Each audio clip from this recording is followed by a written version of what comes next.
Hi everyone, I am Nikhil, Assistant Professor in Department of Management Studies, E-Content Development Center, Majlis Arts and Science College, Puramannur. Today, I am going to discuss you about services, features and services marketing triangle. Through this session, you are able to understand the scope of services marketing. So let's start. What is service? Before going to explain that, we shall say some names of services. Yeah, hospitality services, tourism, insurance, educational services. Now what are you doing? You are listening my class. What product you are getting? Is it visible to you? Is it tangible to you? You are getting the ownership for that? No. So that is service. Service is an intangible product.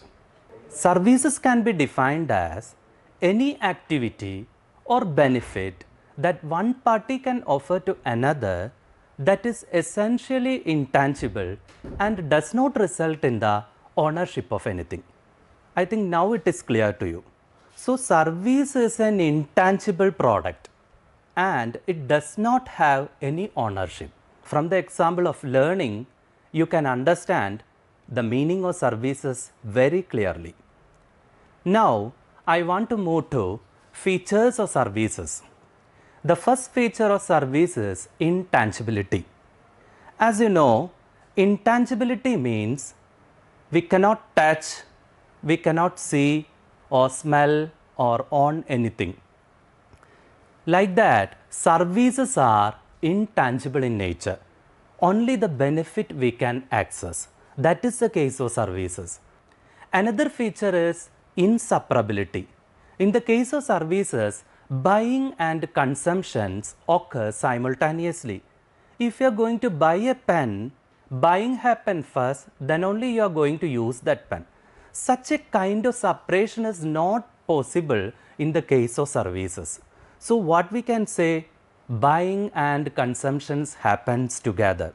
So that is the feature of inseparability. Another point is heterogeneity. What do we mean by heterogeneity? Differences. Services are highly heterogeneous in nature, highly flexible in nature. See, if I am repeating my class tomorrow, it may be somewhat varied from today's performance. So that is the case. Services are highly flexible. So we cannot fix the standard or quality for services. So that is the another point, difficult to establish standard in services. But in goods, if we are using any technology or machinery, we can easily standardize the quality for goods. But in the case of services, it is very hardly we are ensuring the quality of services. Another feature is perishability. Perishability means easily destroyable. Services are easily destroyable. If you are listening my class now, you can listen it now, you can consume it now, unless you are keeping any recording devices. Next one is lack of ownership. In the case of services, there is no transfer of ownership. In the Sales of Goods Act, after buying, ownership may be transferred from seller to the buyer. But in the case of services, such a kind of transfer of ownership is not possible. So, these are the features of services. So, the first feature is intangibility, another one is inseparability, another one is heterogeneity, now difficult to standardize, now perishability, and the last is lack of ownership. What is services marketing triangle? It is a triangle developed by the three elements of services marketing. Which are the three elements of services marketing? One is external marketing, another is internal marketing, and the third is interactive marketing. Okay, from the figure, you can understand there are three parties involved in the services triangle. First one is company, another one is provider, and the last one is consumer.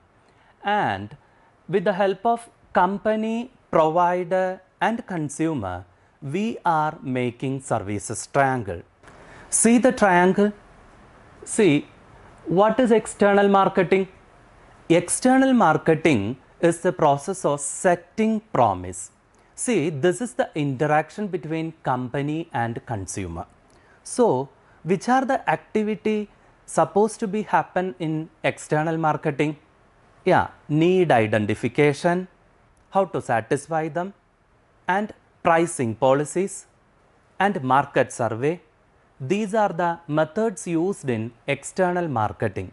So, through this, the company is trying to set a promise with the consumer for their satisfaction. So, this is external marketing.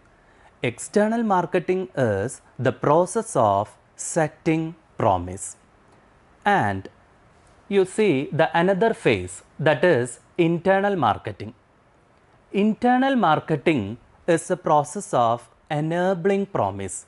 Once the company set the promise with the consumer, their another job is how to enable. So, acting parties are company and provider. Who is provider? Provider is employee. So, the company is trying to achieve their goals through lots of activities like performance appraisal, training, motivation, and group discussion, and teamwork, etc. So, all these are the process of enabling promise. So, this is internal marketing. Another important phase of services triangle is delivering promise, that is interactive marketing. So, what is interactive marketing? This is happens in between provider and consumer, that is between employees and consumer. So, this is one of the main phase of the services triangle. Why? Because this is the process of delivering promise. The actual delivery of the service is possible through interactive marketing. So, the interactive marketing can be defined as a process of delivering promise. Here each and every employee want to know how to develop their quality for the maximum satisfaction from the consumers. So, they should know how to interact with the consumers. The employee should know how to manage the consumers. So, that is interactive marketing. So, through this session, you understood about the external marketing, internal marketing, and interactive marketing. These are the scope of services marketing. So, here I discuss you about services, its features, and services marketing triangle. Thank you.